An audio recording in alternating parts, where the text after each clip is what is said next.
Good morning everyone! Welcome to Renz Garcel Channel. Kamusta na po kayo? Isang mapagpalang linggo po sa atin sa araw po na ito at sana po ay okay lang kayo. Kumusta na po ang buhay natin? Lalo na po ang buhay pananampalataya at buhay pagdarasal.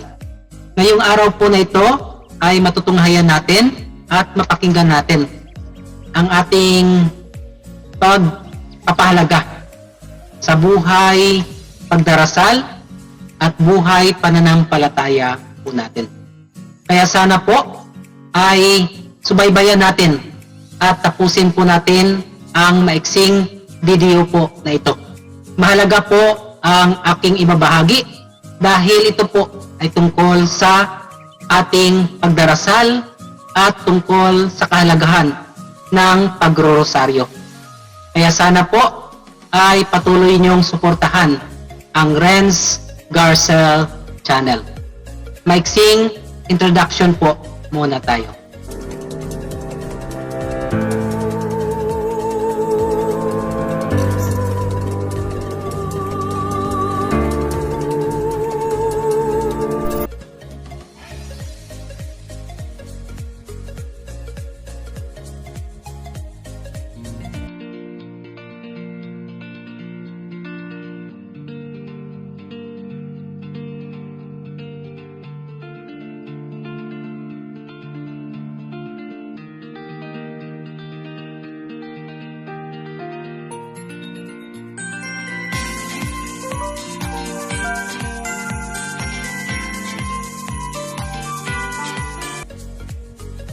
Good morning again to everyone. Welcome to Renz Garcel Channel. And our discussion for today is about the value of prayer in our life and the importance of praying the Holy Rosary. First, we have to discuss about prayer. What is prayer? Prayer is our conversation with God and how you can develop a personal, meaningful relationship with God who created us and created the whole universe. It's how we manifest our love to God on the way how we pray. It is a very meaningful relationship with God and a proof of our love to Him if we always pray. Through prayer, we can have miracles in our hearts. Prayer can bring our life into alignment with the vision and plans of God. Remember, prayer accomplishes two things. It strengthens our relationship with God and give us access to God's power and purpose. God has a purpose for our church that we can only discover as we spend times with God through our prayers, and we can discover the plan of God for our life by not simply speaking to Him but also learning the art of listening to God. Prayer is not only speaking but also listening. We have to learn the art of listening and the ambience of silence in our life. We have to remember that prayer is a powerful and a mighty weapon at our disposal that every one of us who loves God can always use against our enemies. Prayer always energizes our hearts, and we believe that through the power of this prayer, the Spirit always guides us and will be always with us. We have to remember that consistent prayer releases the power of God's blessings on our lives and in every circumstances. Let us examine what does the Bible say about prayer. The Bible states that let your reasonableness be known to everyone. The Lord is at hand. Do not be anxious about everything, but in everything, by prayer and supplication with thanksgiving, let your request be made known to God. And the peace of God, which surpasses all understanding, will guard our hearts and our minds in Christ Jesus. We have to remember that we have 4 types of prayer. What are these 4 types of prayer?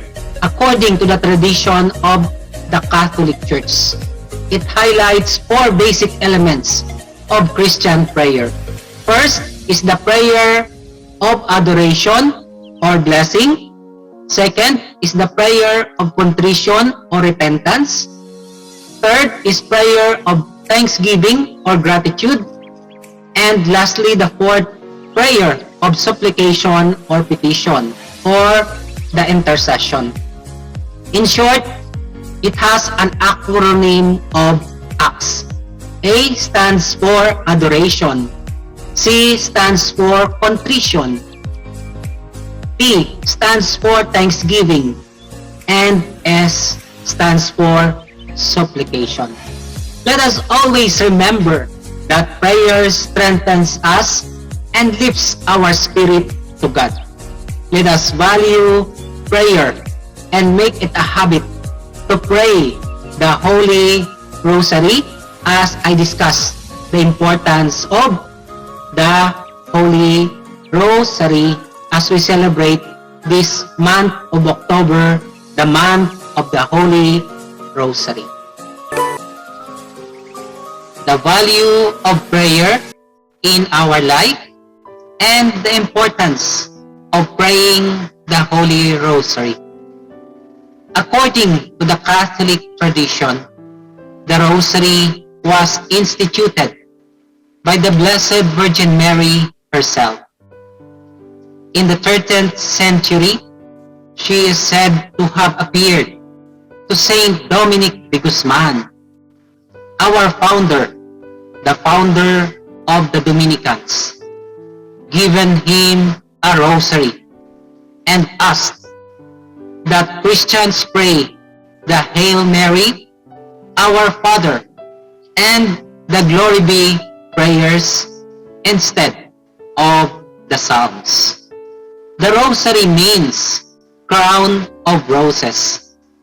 Our Lady has revealed to several people that each time they say a Hail Mary, they are giving her a beautiful rose, and that each complete rosary makes her a crown of roses. The rose is the queen of flowers, and so the rosary is the rose of all devotions, and it is therefore the most important one. As we gather today and pray as one Catholic, Filipino, Dominican family, celebrating this culminating activity for the month of October, the month of the Holy Rosary, we have to inculcate this very beautiful devotion to our hearts and to our very families as part of our deepening of our faith. And it must be transferred to the next generation as we celebrate the 500 years of Christianity. This is our very contribution to the Dominican spirituality, preaching this very beautiful and effective prayer in our contemporary times. Remember, there is power in prayer. According to Saint John Paul II, when we pray, God listens. When we pray, storms get stilled. Sickness get healed. Hopes get rekindled. When we pray, answer comes. Doors get open. Relationships get restored. When we pray, strength is renewed and miracles happen. Let us make it a habit to pray. Contemplata aliis tradere, handling to others the fruits of our contemplation. Let us share the fruits of our prayer to others. Unless we strive to contemplation in our prayer of the Holy Rosary, we run the risk of reducing it into mere lip service. Those Hail Marys are not meant to be vain repetitions. This is a common problem, but the remedy is easy. We have to slow down, breath, elevate our minds to God by immersing ourselves in the mysteries of our salvation. We have to remember that the goal is not to finish those 53 Hail Marys in record time, but to allow contemplation on the mysteries to bring us more closer to Jesus. Let us feel this prayer as if we are talking to God and contemplate on each of the mysteries of the life of Jesus and of Mary. By asking God to help us contemplate on the mysteries, we make our rosary more meaningful. We shall achieve what we pray for, that we may imitate what they contain and obtain what they promise. As we continue to celebrate the month of the Holy Rosary, may we encourage everyone to pray it every day. Remember, the family that prays together stays together. Make it a habit as part of our family's daily activity. Always remember, don't lose faith about what you are praying for today. God is always faithful, even sometimes we are unfaithful.